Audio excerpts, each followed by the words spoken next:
Oremos. Eterno e bondoso Deus, Criador dos céus e da terra, nós rendemos graças ao Senhor por essa oportunidade que o Senhor nos concede de podermos nos apresentar diante do Senhor para te adorar, para te bendizer e glorificar o teu santo e precioso nome.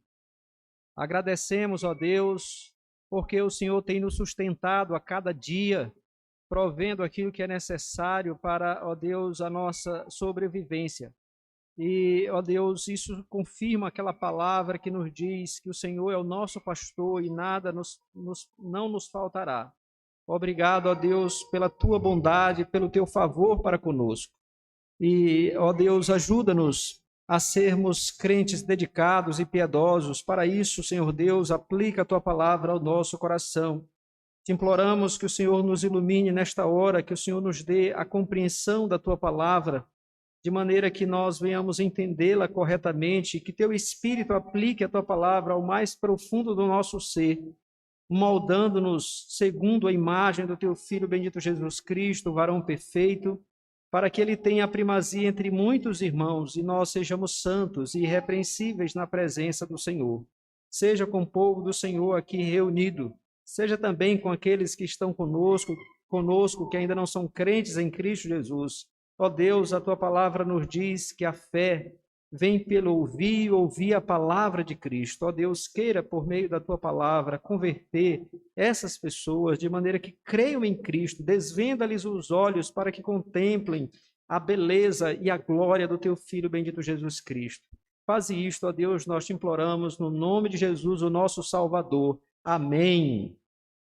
Quero convidá-los a abrirem a palavra de Deus em Mateus 6, lembrando que nós estamos fazendo a exposição do Sermão do Monte, que vai do capítulo 5 até o capítulo 7 de Mateus, e nós estamos no capítulo 6 e vamos considerar hoje os versículos de 16 a 18. Mateus capítulo 6, do versículo 6 ao verso 18.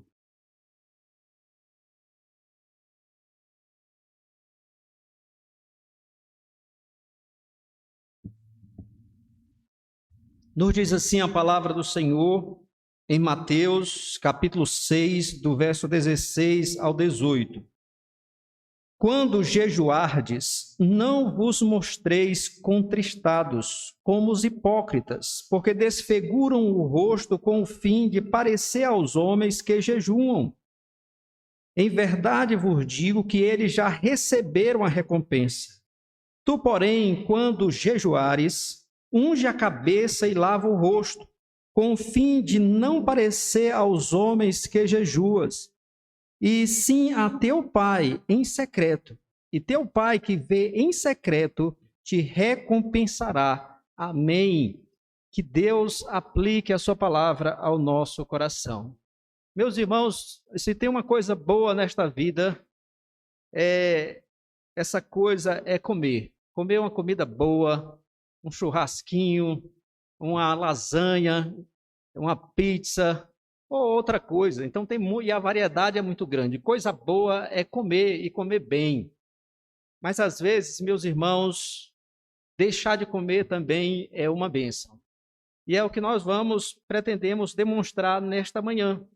Infelizmente, muitas pessoas dizem que por não ter mandamento no Novo Testamento para que o povo de Deus pratique o jejum não deve ser uma prática da vida do povo de Deus. E eu discordo plenamente dessas pessoas, porque eu pretendo mostrar a partir desse texto que, apesar de não termos uma ordem explícita do Senhor Jesus Cristo, espera-se que o crente, ele, nas ocasiões próprias, ele jejue para buscar mais intensamente o nosso Deus, o nosso Salvador. E acredito que nós possamos ver isso neste texto. Este texto aqui, como eu disse, ele faz parte do sermão, aquele sermão que ficou conhecido como o Sermão da Montanha, o Sermão do Monte, quando Jesus subiu ao monte e ali proferiu estas palavras que estão registradas nos capítulos de 5 a 7 de Mateus. esse texto que nos traz tantos e tantos ensinamentos para a nossa vida cristã. E neste texto aqui que acabamos de ler, ele fecha um bloco que começa no versículo 1, porque do versículo 1 até o verso 18, nós devemos estudar e entender esse texto à luz do que está escrito no versículo 1, quando ele diz assim: guardai-vos de exercer a vossa justiça diante dos homens, com o fim de serdes vistos por eles. De outra sorte, não tereis galardão junto de vosso Pai Celeste. Então, aqui o Senhor Jesus está mostrando que os seus discípulos, diferentemente dos fariseus e dos escribas, eles deviam viver a sua vida de piedade, de devoção a Deus, a sua vida de obediência ao Senhor, não com o objetivo de serem vistos e elogiados ou aprovados pelos homens, mas tendo em vista o Deus eterno que os havia alcançado com a sua graça salvadora. Porque a vida do discípulo, de todo aquele que é crente em Cristo Jesus, deve ser uma vida voltada inteiramente para Deus, tendo Deus como alvo final e supremo de tudo aquilo que ele faz, de toda a sua vida. E é isso que o Senhor Jesus Cristo está mostrando aqui. E nesse bloco que mencionei, o Senhor Jesus vai mencionar, vai trazer 3 exemplos disso. Ele vai falar acerca das esmolas, ou seja, do nosso exercício de misericórdia, de como nós devemos fazê-lo. Nós devemos ajudar aqueles que estão em necessidade e não devemos publicar isso. Ele até vai dizer que o que uma mão fizer, a outra não saiba, no sentido de não publicarmos. Deixa que Deus está vendo e no momento próprio, conforme a vontade do Senhor, Ele há de recompensar. A mesma coisa ele diz em relação à oração, que é o segundo exemplo que o Senhor Jesus Cristo nos apresenta para nos ensinar acerca de como nós devemos exercer a nossa justiça, ou seja, a nossa vida de piedade, de santidade, a nossa devoção a Deus. E ele mostra que as nossas orações, elas não devem ser para impressionar os homens, as pessoas, mas elas devem ser dirigidas a Deus, e a Deus somente, e nós devemos esperar de Deus a recompensa e não dos homens. E aí ele traz o último exemplo, que é a questão do jejum, para mostrar como os crentes devem jejuar, como os seus discípulos devem jejuar. E aí nós precisamos perguntar, primeiramente, o que é o jejum? O que é o jejum? E eu queria usar aqui, inicialmente, uma definição daquele grande pregador galês, que é Martin Lloyd Jones. Nós temos muitas publicações dele em português. Ele diz: a noção bíblica do jejum é que, por causa de certos objetivos e razões espirituais, homens e mulheres resolvem fazer a abstinência de alimentos. Jejuar é abster-se de alimentos na busca de certos alvos especiais, com oração ou meditação, a busca do Senhor devido a alguma razão peculiar ou sob circunstâncias especiais. Ou seja, o jejum é exatamente abster-se de alimentação para buscarmos mais e mais ao Senhor, ou mais intensamente a Deus, em circunstâncias que exigem uma maior busca do Senhor, como nós veremos no decorrer aqui da exposição do nosso texto. E na Bíblia, nós podemos ver vários tipos de jejuns. Nós podemos ver jejuns coletivos, como, por exemplo, tinha um dia em Israel, era o dia que Deus havia determinado que o povo devia jejuar, o dia da expiação. Então, naquele dia, todo judeu tinha que jejuar e tinha que lamentar diante do Senhor por causa dos seus pecados. Há também o exemplo de Nínive, quando ouviu a pregação de Jonas. Então, toda aquela cidade se colocou em jejum, em arrependimento, buscando perdão e a graça de Deus. Mas há também jejum individual, pessoal, em que o indivíduo, por alguma questão de aflição ou de arrependimento, então se coloca diante do Senhor. Ela está com muita sede de Deus, entendendo que precisa de mais da graça de Deus, e ela nem liga para alimento naquele dia, porque ela tem muito mais sede e fome de Deus do que de qualquer coisa da criação, e então busca a Deus. Então isso é o jejum. E o jejum aqui, meus irmãos, é claro, vocês puderam perceber aí, não está se tratando do jejum coletivo, mas sim do jejum, o tema que o Senhor Jesus está tratando aqui, do jejum individual, em que o crente, ele resolve, por questões específicas, separar aquele dia para se dedicar ao Senhor, mais intensamente, assim, não se abstém de alimentação. Então, é desse jejum que o Senhor está falando. E a respeito desse jejum, eu quero destacar 3 fatos aqui, irmãos, para a gente considerar. O primeiro deles, primeiro fato, a certeza de que o jejum seria praticado pelos discípulos de Cristo. Observem como o Senhor Jesus começa aqui o nosso texto. Ele diz assim, quando jejuardes, ele não diz assim, se jejuardes, ou caso vocês venham a jejuar, ele não diz assim, ele não deixa algo, vamos dizer assim, na dúvida, mas o Senhor Jesus fala de maneira a nos mostrar que ele esperava sim, e que de fato os seus discípulos, em ocasiões próprias, iriam jejuar, porque ele diz, quando jejuardes, e aí vocês podem observar, até, por exemplo, nos outros exemplos que o Senhor Jesus deu. Vamos voltando para o versículo 2, quando ele falou da esmola. Quando, pois, deres esmola, é claro que o povo de Deus iria ser um povo conhecido pela sua misericórdia, por ajudar o necessitado. Isso iria acontecer. Outra coisa, versículo 5. E quando orardes, é claro que o povo de Deus, ele vai orar, como nós já falamos aqui, o reformador João Calvino, ele disse que a oração é o maior exercício da fé. Então, era certo que os discípulos iriam orar. Da mesma forma, a questão do jejum. Ele diz, quando jejuardes, então o Senhor Jesus tem por certo que eles haveriam de jejuar. E o Senhor Jesus, em outro momento, por exemplo, lá em Marcos 2, a partir do verso, lá nos versos 18 e 19, depois vocês podem olhar, essa narrativa aparece em outros evangelhos, nos diz o seguinte, ouçam o que diz a palavra de Deus. Ora, os discípulos de João os discípulos de João e os fariseus estavam jejuando. Vieram alguns e lhe perguntaram, por que motivo jejuam os discípulos de João e os dos fariseus, mas os teus discípulos não jejuam? Respondeu-lhe Jesus, pode, porventura, jejuar os convidados para o casamento, enquanto o noivo está com eles? Durante o tempo em que estiver presente o noivo, não podem jejuar.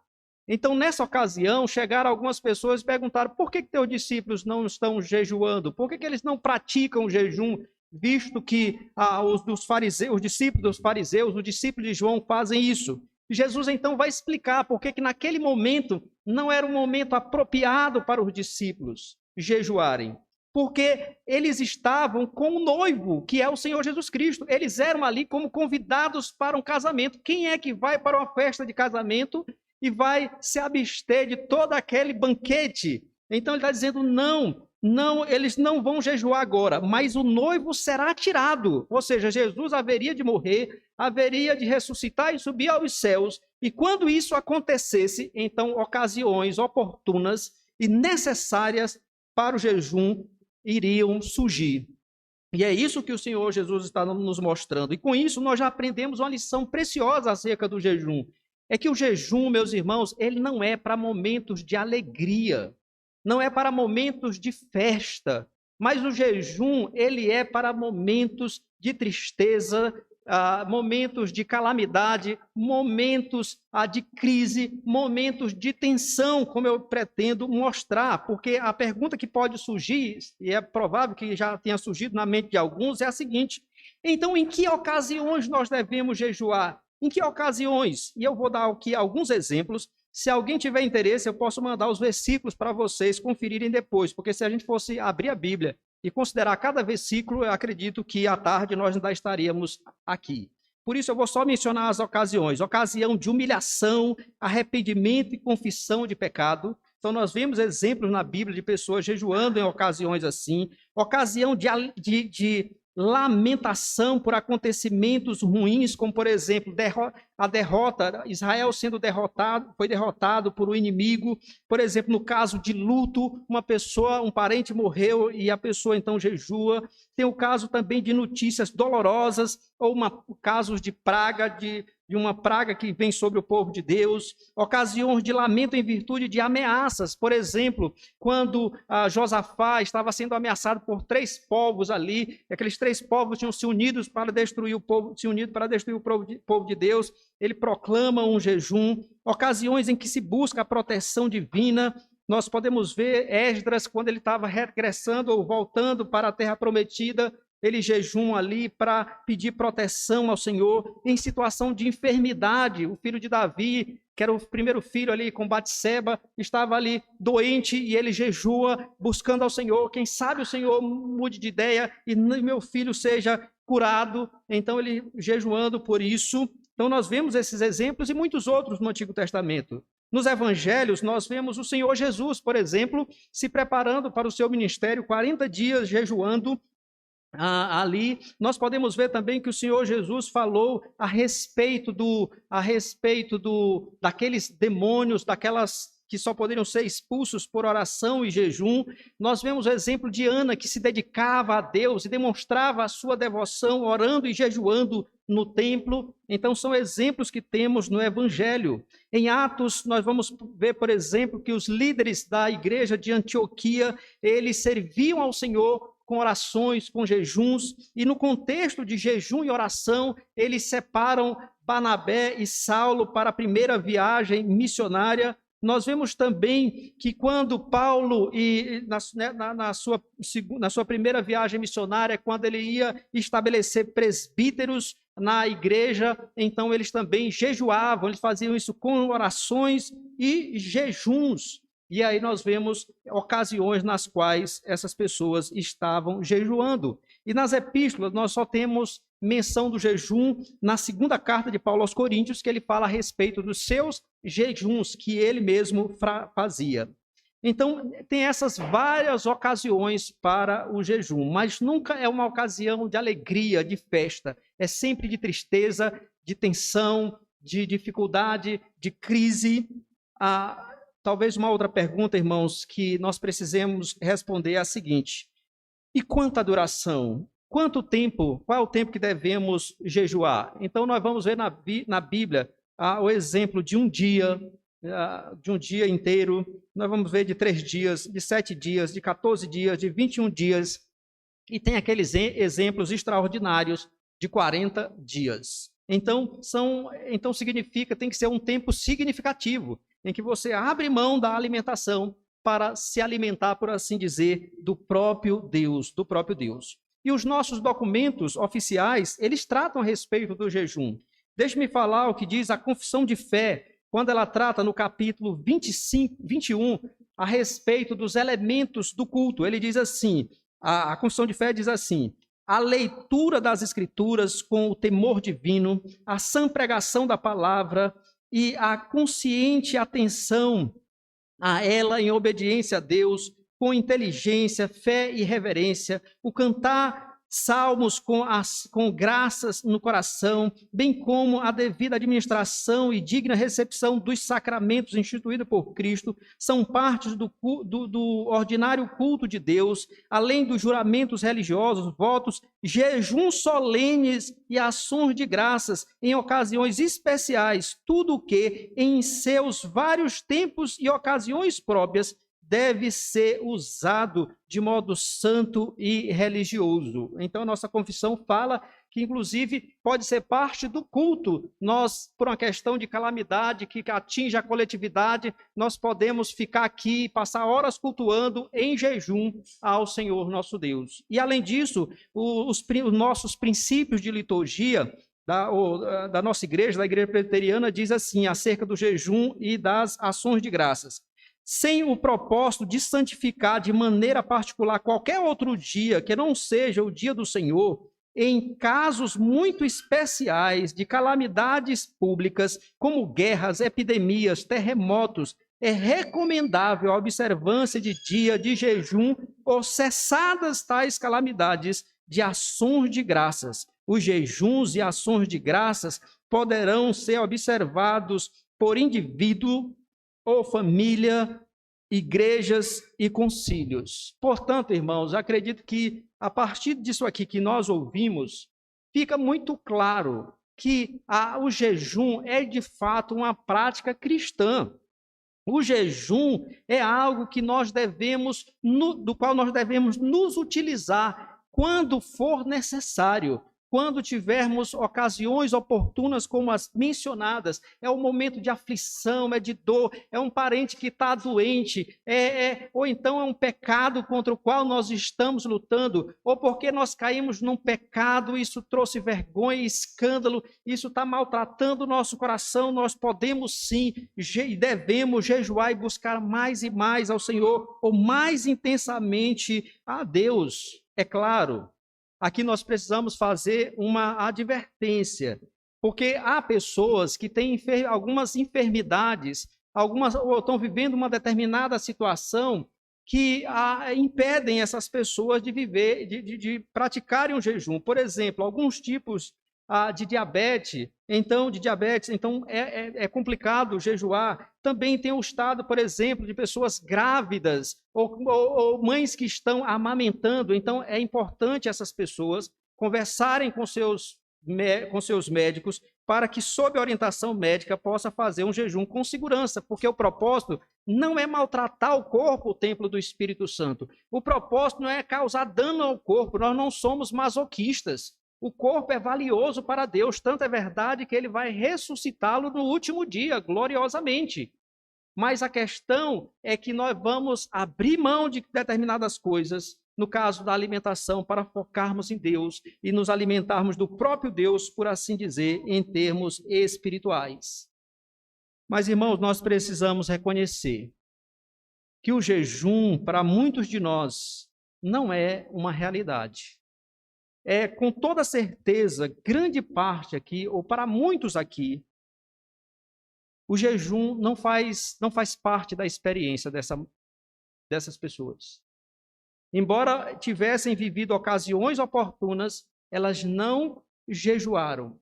Talvez, meus irmãos, por uma questão de ignorância, ou seja, de não conhecer o valor e a importância dessa prática cristã, desse recurso que Deus coloca à nossa disposição. Então, pode ser essa uma das razões para essa realidade, que é triste. Mas talvez a pior situação seja a seguinte: é porque falta realmente fome de Deus. Tem mais fome de alimento físico do que de alimento espiritual. Talvez a razão é porque não tenha tanta fome, não reconheça a necessidade de Deus, fome e sede de Deus. O texto que nós lemos, o salmista diz lá no Salmo 42, e essa mesma verdade se repete em outros salmos, quando ele diz, como suspira a corça pelas correntes das águas. Ou seja, é um animal que está sedento, e ele suspira porque ele quer água, ele quer beber, ele quer matar a sua sede. Ele diz, assim por ti, ó Deus, suspira a minha alma. A minha alma, ele vai dizer, tem sede de Deus, do Deus vivo. Esse é o clima do jejum. É quando você realmente tem sede de Deus. Você sabe que precisa dele. Você sabe que ele é a solução. E é a ele que você tem que recorrer. E você então abre mão da questão do alimento físico, por mais saboroso que possa ser, para buscar esse Deus, mas mais intensamente. Então, meus irmãos, se vocês não têm jejuado, se você, meu irmão, minha irmã, se vocês não têm essa experiência, estudem mais sobre isso. Estudem mais sobre isso. E quando necessário, quando surgir um momento de aflição, de tribulação, de dor, busque ao Senhor em oração e jejum. Vamos agora ao segundo fato, irmãos. Nós temos outro fato aqui importante. O primeiro que eu disse é que o primeiro fato é que os discípulos do Senhor Jesus Cristo haveriam de jejuar. Então, aqui há certeza nesse texto. Quando jejuardes, agora nós vemos um segundo fato, é que há modo pecaminoso de jejuar, porque o Senhor Jesus Cristo vai dizer da seguinte forma, verso 16 ainda, quando jejuardes, não vos mostreis contristados como os hipócritas, porque desfiguram o rosto com o fim de parecer aos homens que jejuam. Em verdade vos digo que eles já receberam a recompensa. Então vejam que esses hipócritas, é possível que Jesus estivesse pensando, é provável, na verdade, que ele estivesse pensando nos fariseus. Essas pessoas, o que elas faziam? Externamente aparentavam estar buscando a Deus. Elas evidenciavam o seu abatimento por não se alimentar, de maneira que as pessoas viam nelas exatamente isso. Essas pessoas estão buscando a Deus, essas pessoas estão jejuando, elas estão abrindo mão do alimento para buscarem a Deus. Mas internamente, elas na verdade não estavam buscando a Deus. Essas pessoas, elas estavam buscando os elogios dos homens, a aprovação dos homens, o ok dos homens. E é por isso que eles são hipócritas, porque externamente eles estão demonstrando uma coisa, que estão buscando a Deus mais intensamente, em jejum. Contudo, internamente, eles não tinham nenhum real interesse por Deus. E isso é hipocrisia, hipocrisia. E o que eles estavam fazendo aqui parece muito com aquilo que nós lemos durante a liturgia lá em Isaías capítulo 58. Porque lá nós vemos um povo que está jejuando e eles estão reclamando. Por que Deus não atenta para o que nós estamos fazendo? A gente jejua, a gente busca a Deus intensamente, mas Deus não liga para o que nós estamos fazendo. E aí Deus pergunta para eles, e diga uma coisa, é esse jejum que eu prescrevi? É isso que eu exijo de vocês? Porque eles estavam jejuando, mas ao mesmo tempo eles estavam oprimindo o pobre. Eles não estavam sendo misericordiosos, repartindo o seu pão com o pobre. Eles estavam explorando os seus trabalhadores, mas estavam lá, jejuando de maneira hipócrita. Então o jejum, meus irmãos, não é algo, assim como nenhuma atividade religiosa, tem valor se minha vida é uma vida de pecado, se minha vida não é uma vida consagrada ao Senhor, se minha vida não é uma vida dedicada a Deus. E isso vale para tudo, para o jejum e para tudo. Por exemplo, o próprio Isaías, Deus, por meio de Isaías, no capítulo 1, vai dizer, eu não aguento mais as reuniões solenes de vocês, o culto de vocês para mim é nojento, eu não ouço mais as suas orações, porque as mãos de vocês estão sujas de sangue. Então não adianta querer agradar o mundo ou viver no mundo e querer viver para Deus. Não adianta querer agradar a Deus enquanto nossa vida está tomada pelo pecado. É por isso que o Senhor Jesus vai dizer no último dia, apartai-vos de mim, vocês que viveram no pecado. Embora essas pessoas, como nos diz o texto aqui mesmo, nesse sermão, lá no capítulo 7, essas pessoas diziam assim, Senhor, Senhor, elas vão dizer, Senhor, Senhor, nós expulsamos demônios em teu nome nós fizemos milagres. Então pessoas que estão no contexto da igreja, fazendo coisas em nome de Cristo, mas continuam no pecado. Jesus diz, apartai-vos de mim, eu nunca vos conheci. Porque meus irmãos, seja o jejum, sejam as nossas orações, seja esse culto, se estamos vivendo deliberadamente no pecado, Deus não aceita. Não aceita. E nesse caso, precisamos nos arrepender, pedir perdão a Deus, para que possamos louvá-lo, servi-lo e jejuar para ele de maneira agradável. Nós devemos entender que a religião cristã, a religião bíblica, é uma religião que começa no coração, que começa internamente, e que se deve se manifestar externamente. Por isso é que Deus, quando ele vai salvar um pecador, a primeira coisa que ele faz nesse pecador é arrancar o coração de pedra e colocar um coração de carne.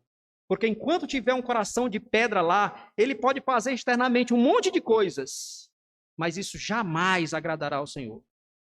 Enquanto não for uma nova criatura, enquanto não for de fato lavado no sangue de Cristo, Deus não aceita. É por isso que a Bíblia diz, não há um justo, nenhum sequer, não há quem busque a Deus, não há quem entenda, todos se extraviaram. Não há quem faça o bem. Porque enquanto estiver morto nos seus delitos e pecados, Deus não aceita. E é por isso que Jesus vai dizer para os fariseus, limpai primeiro o interior do copo, e o exterior ficará limpo. Então, o que mais importa, meus irmãos, entendam isso. O que mais importa não é aquilo que as pessoas veem, mas é aquilo que Deus vê. E Deus não vê como vê o homem, porque o homem vê o exterior, mas Deus, além do exterior, ele vê o coração, o que está no nosso íntimo, e ele sabe todas as coisas, e é a ele que nós haveremos de prestar contas. Então, Jesus está dizendo, não sejam assim. Vocês devem jejuar não para os homens, não querendo receber alguma recompensa deles. Porque, meus irmãos, como diz um escritor, ele diz o seguinte, o hipócrita coloca a reputação no lugar do caráter, as palavras vazias no lugar da oração, o dinheiro no lugar da devoção sincera e o louvor superficial dos homens em lugar da aprovação eterna de Deus. Há uma inversão de valores. Nós não devemos ser assim. E a recompensa dos hipócritas está aqui. Vejam que ele diz assim, no nosso versículo aí 16, depois do ponto ele diz, em verdade vos digo que eles já receberam a recompensa. Eles já receberam a recompensa. Qual recompensa? O elogio dos homens. A aprovação dos homens. E aí nós podemos perceber uma coisa, que a hipocrisia, ela tem uma certa recompensa. O que esses homens queriam? Eles queriam o elogio dos homens. Pois tá, receberam, mas nada mais do que isso. E a grande pergunta agora é, qual é o valor do elogio dos homens? Qual é a duração? Qual é a permanência? É nada. É momentânea, é transitória, é passageira, é de pouquíssimo valor. De pouquíssimo valor. Então, meus irmãos, nós devemos ter cuidado com as nossas motivações. Por que nós vamos jejuar? Ou por que nós estamos aqui adorando? O que nos motiva a estarmos aqui? O que nos motiva a ler a palavra de Deus? O que nos motiva a ajudar o próximo? O que nos motiva a fazer o que nós fazemos? Nós devemos ter cuidado com as nossas motivações. E devemos ter cuidado com a hipocrisia, meus irmãos. Porque as palavras mais duras do Senhor Jesus Cristo, elas foram proferidas contra os hipócritas. Depois você pode ler Mateus 23 e você vai ver isso. E ai de vós, fariseus e escribas hipócritas. E aí ele vai denunciá-los de maneira severa. Tenhamos cuidado com a hipocrisia.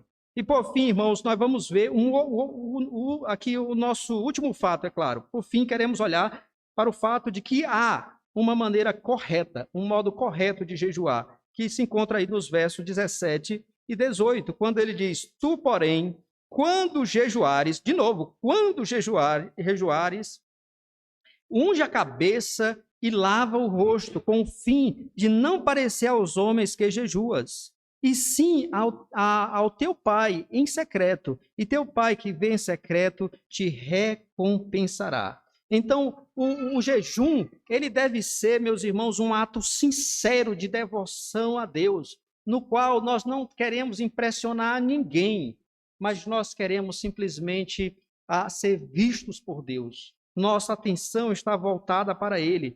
Jejuar é abster-se de alimento físico durante um tempo significativo, para nos dedicarmos mais intensamente a Deus e buscarmos o seu favor e a sua graça. Então nós devemos estar focados nele. É isso que o Senhor Jesus está dizendo para os seus discípulos. E quando de fato nós fazemos dessa forma, há galardão, há recompensa. E o Senhor Jesus Cristo deixa isso muito claro.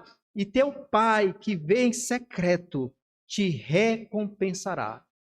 Ele há de abençoar. Ele há de abençoar. John Piper, expondo esse texto, John Piper, que a maioria conhece, um pregador famoso dos nossos dias, também escritor, ele diz, Deus nos vê jejuando, ele vê que temos um profundo desejo de nos colocarmos em jejum, vê que o nosso coração não está buscando os prazeres ordinários da admiração e do aplauso humanos, vê que agimos não baseados no poder de impressionar outros com a nossa disciplina, mas baseados na nossa fraqueza, a fim de expressar a Deus nossa necessidade e nosso grande desejo de que Ele haja. Quando Deus vê isso, Ele age.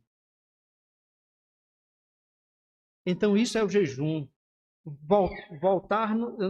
Abstermos das coisas dessa vida para nos voltarmos para o Deus eterno, reconhecendo a nossa necessidade, do quanto nós precisamos dele e da suficiência do nosso Deus. Contudo, irmãos, aqui eu preciso ainda esclarecer um ponto muito importante, é que nós precisamos entender que toda devoção nossa a Deus, inclusive o jejum, como nós mesmos, a capacitação para isso só é possível em Cristo Jesus. Tudo isso nos vem como resultado da cruz, porque nós jamais teremos fome de Deus ou sede de Deus se nós não formos alcançados pela graça salvadora. Antes, a palavra de Deus nos mostra que nós somos inimigos, nós não queremos saber realmente de Deus. Mas quando a graça salvadora de Cristo nos alcançou, criou em nós uma nova natureza, uma nova disposição, agora voltada para Deus, e agora nós temos interesses verdadeiros por Deus. Portanto, é a graça de Deus que nos capacita para o jejum também.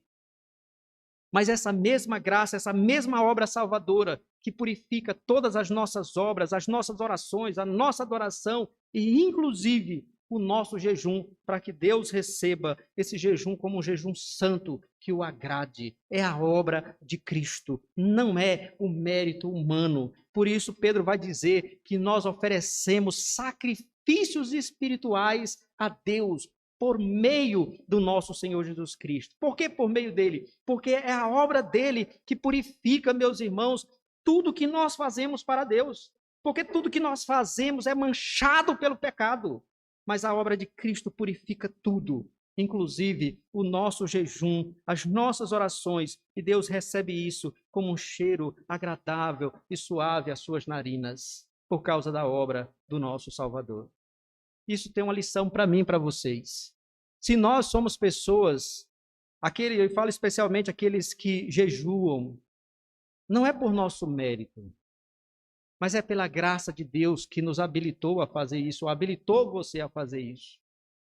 E Deus recebe o seu jejum, não é porque você é bom ou melhor do que os outros, mas é porque a graça de Cristo purifica, inclusive o seu jejum, para que seja bem recebido. E você que ainda não é crente em Cristo Jesus, nenhuma obra sua será aceita por Deus, enquanto você estiver separado ou separada de Cristo.